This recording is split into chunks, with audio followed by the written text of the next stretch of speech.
Hi, everyone. This is going to be a continuation of our debate challenge on Jesus Words Only issues, and this will be episode 5, but it's going to be an amended debate challenge based on what Roberto provided us today. And when you least suspect it and you think you've seen everything, Roberto showed us something totally new.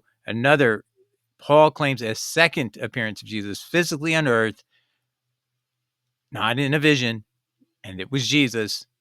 And that means we can prove a second time Paul claims there's an appearance of Jesus on earth post-ascension when the Son of Man prophecy applies in Matthew 24, that when I depart, what's the sign of the second coming of Jesus? He says, when you see, when every eye on earth sees me, that's when I've come back. If anybody says prior to that time they've seen me in a private place on a wilderness road, do not pay attention to them. Do not believe them. Okay, so we are going to now show you what Roberto sent us and our reply. But as I'm reading out to you his statements, I'm going to show you the verses he's referring to.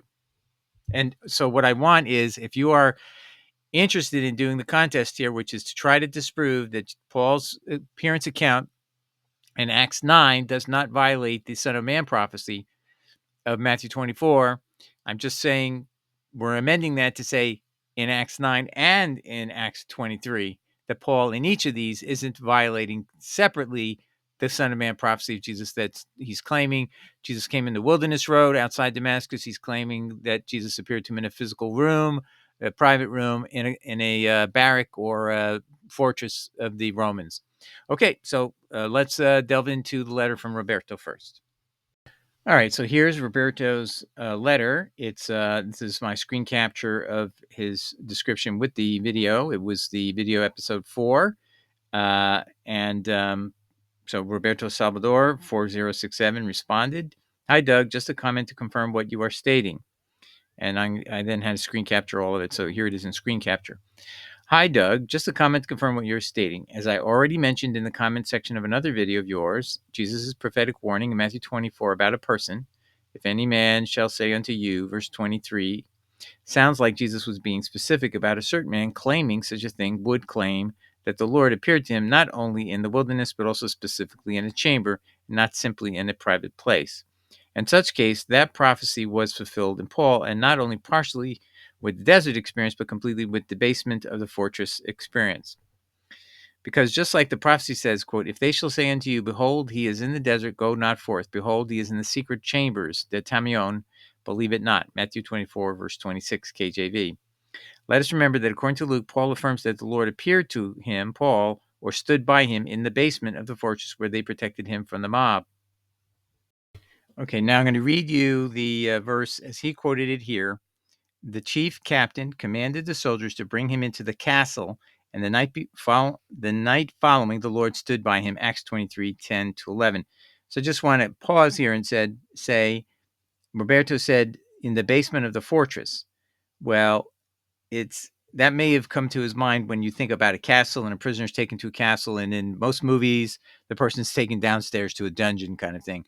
But that's not actually stated in the text, so I would just simply say he was taken into, and it wasn't actually a castle. That's a modern terminology. It would have been a barracks or basically a garrison fort. A fort was more likely what Romans would have. So basically, he was brought into a fort. There's no mention of basement in a fort, and he would have been put in a particular room for prisoners, and he'd have to wait for his turn, and that would be not a basement. So I'm just pointing that out. It's not necessary for the argument of Roberto to be valid, whether it's a basement or not. I just thought to make that clear. Okay, continuing. And it doesn't say that Paul saw the Lord in a vision or something similar. It says that the Lord stood by him, and that is true. That is correct. Now let's listen to it in the King James. Acts 23:10-11 KJV. And when there arose a great dissension, the chief captain, fearing lest Paul should have been pulled in pieces of them, commanded the soldiers to go down and take him by force from among them and to bring him into the castle. Now, it's not castle, as I said. Castle's in a more modern medieval type term, and they would have had forts or barracks or things of that nature. And the night following, the Lord stood by him and said, be of good cheer, Paul, for as thou hast testified of me in Jerusalem, so must thou bear witness also at Rome.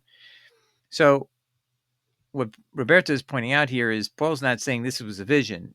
Literally, the Lord stood by him. That is implying Jesus standing there by him and then gives him these words of encouragement. Be of good cheer, Paul, for thou hast testified of me in Jerusalem, so must thou bear witness also at Rome. One would perceive, if you think about it, where the 12 apostles are waiting, or the 11 apostles at the time are, Jesus has resurrected. He hasn't ascended yet. And then Jesus appears in the middle of a locked room in one of the chapters of John. So where did he come from? Well, that's miraculous. And so the ascension hasn't happened yet. So the Son of Man prophecy doesn't apply yet. He's allowed to be there. That's not going to be violation of any God's rules. And they are going to see him. He's going to show up in the middle of the room, and they can even touch him and all that. So it's the same type of thing. If Paul meant to say that I saw a vision of Jesus, he's very capable of saying that, but he doesn't say that. He leaves every impression that he stood by him right next to him. And he's alone, by the way, in probably a locked room. So there are no witnesses identified in this. That's it. That's the passage. That is another second appearance of Jesus of Nazareth, according to Paul, post-ascension, after the Son of Man prophecy clicks in, where Jesus said, I'm not coming back in any private place like this or inner room or however you want to define it. And I'm not going to be found in a wilderness, which is any place outside a city. And he claimed he had an experience outside Damascus when he first saw Jesus the first time as an appearance, with men with him who could hear the voice but not understand it, could see the light but didn't see Jesus in the light. The light was very bright, according to Paul, and it blinded him. So those are the details we have proving the first appearance. Now here's the second appearance. And just so you can understand, the word that's translated as castle by the King James is translated by Mr. Mounsey as barracks or perambulae. And if you go over to here, the definition of perambulae in his pop-up lexicon and Bible Gateway, you will find the appropriate meanings are down here: a standing camp, fortress, citadel, or castle. And again, there are no castles in that. I mean, we may look at them in centuries later and we'll say it's the castle, but that's not what they would have called it. It was different. But anyway, I'd just say standing camp, a barracks, fortress, or a citadel. All right. And I just want to show you another thing. So here's the word, the Lord stood, ephistemi. So maybe people want to argue, is this not an appearance based on what that word ephistemi means in a proper lexicon? And what is the meaning of stood? Well, here's what it means according to Mounsey's pop-up lexicon. In the intransitive, it means to stand by or near, to come suddenly upon, to come upon, assault, to come near, approach, to impend, be instant, to be at hand, to be pressing, urgent, earnest. Okay? So when Paul's saying that Jesus was present, right? He stood by me. The following night, the Lord, Yeshua, Jesus is what he means, stood by him. That's what we're supposed to understand from Luke, repeating only what Paul told him, because there's no other witness but Paul for this. And he stood by him. He stood near, and he came suddenly upon him. And it even is used for somebody who assaults you. So it's a physical appearance on earth a second time. And Paul gives these words of encouragement. No witnesses. That's another problem. But that's another biblical test that you can use to say, is this really happening? But more importantly, Jesus told you, whoever makes this claim, that's my contention. If you engage in the contest and you want to battle with this, then you have to prove this doesn't violate Matthew 24, verse 5, and let's just use everything down to verse 27 just to make it clear. So if Jesus could come back where not every eye would see him, that's the only way Paul could be valid. And Jesus said, that's not going to happen. I'm not going to happen. You're going to wait. And there's an appointed time for me to return, and it will not be until every eye sees me. So don't believe anybody who says they really met me in a wilderness or a private room or anything like that. And let's continue with Roberto. He continues, perhaps you could consider starting to change private places to secret chambers to give more validity to the specific fulfillment of the Lord's prophecy in the person of Paul, citing not just Acts 9 and the desert experience, but also Acts 23, 10 to 11 about the secret chamber experience. Okay, so what he's saying is we can equate even the King James term secret chamber to what we see here is a chamber that's private, nobody's allowed to get into, that the Romans took Paul and put him into in order to protect him, and that's it was called the building itself is called the fort or barracks, and of course the whole idea of taking a prisoner into one of these buildings is to what, compartmentalize them in some room. So I don't think it's hard to say there would be a inner room that Paul would go to, and that matches the meaning of the actual word in Greek, tamao, tamaion. Okay, and then he tries to offer some work looking at lexicons. The Greek word translated secret chambers is tamion, which you can also find in Matthew 6:6. Thou, when thou pray, enter into your closet, tamion. So that's an interesting thing. So what is a tamion? A closet is a small square room where you can close the door, you can have privacy, or you could lock the door. You can create a secret place where somebody can't be found if you wanted to hide somebody. And I'll show you what some of the definitions are of this. In some of the Bibles, it's a hidden place. That's another way of looking at it. Luke 12:13. Whatsoever you have spoken in darkness shall be heard in the light, and that which you have spoken in the ear in closets, temayon, shall be proclaimed upon the housetops.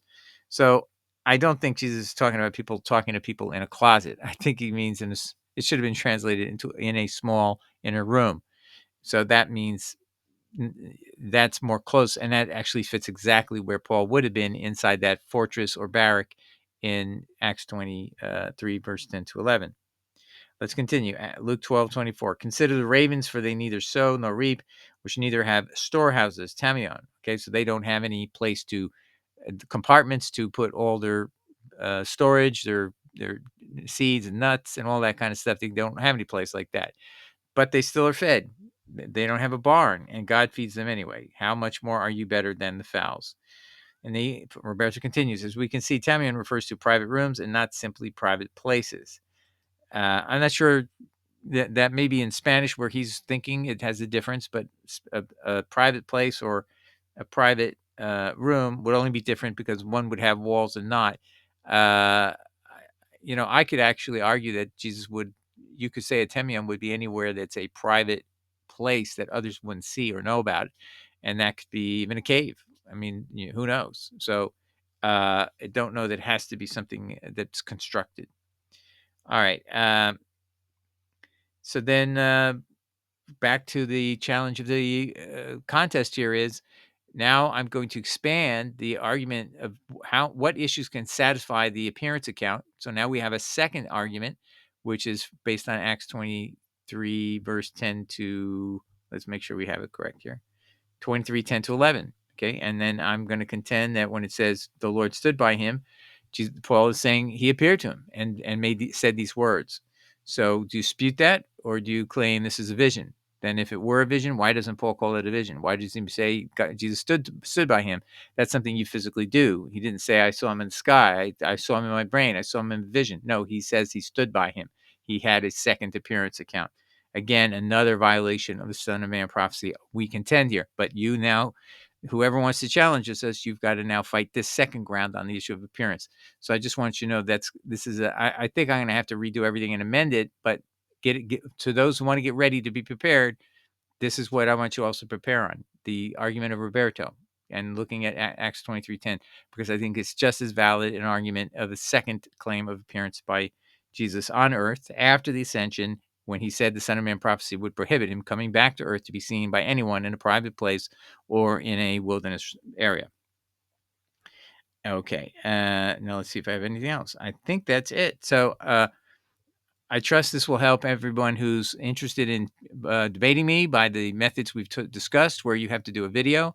I still think the video would probably be around 4 minutes, but now I'm going to say with this extra, uh, just a couple of lines, basically a couple of verses that have to be discussed, that's probably another minute. So let's make it back. We'll go back to 5 minutes as the estimate for the video.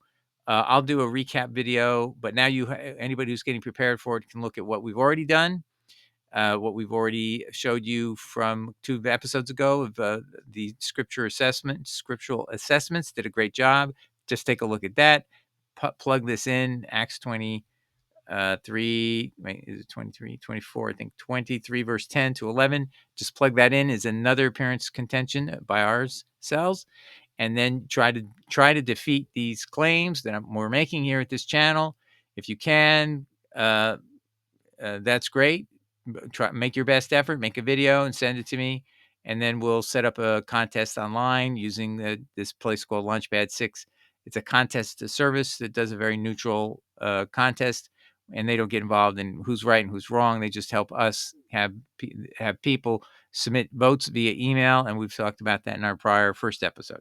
All right, God bless. I hope that helps anyone who wants to get involved to get prepared to do this contest. And please let me know that you're interested in doing it and that you will do it. I don't want to actually have people just say, I'm interested. I want you to tell me you are committed to doing it and you're willing to send me the $100 entry fee, which is refundable once you do your video.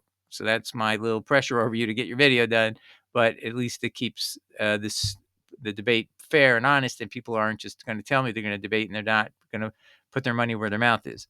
All right. God bless. Take care. Ciao, everybody. Bye.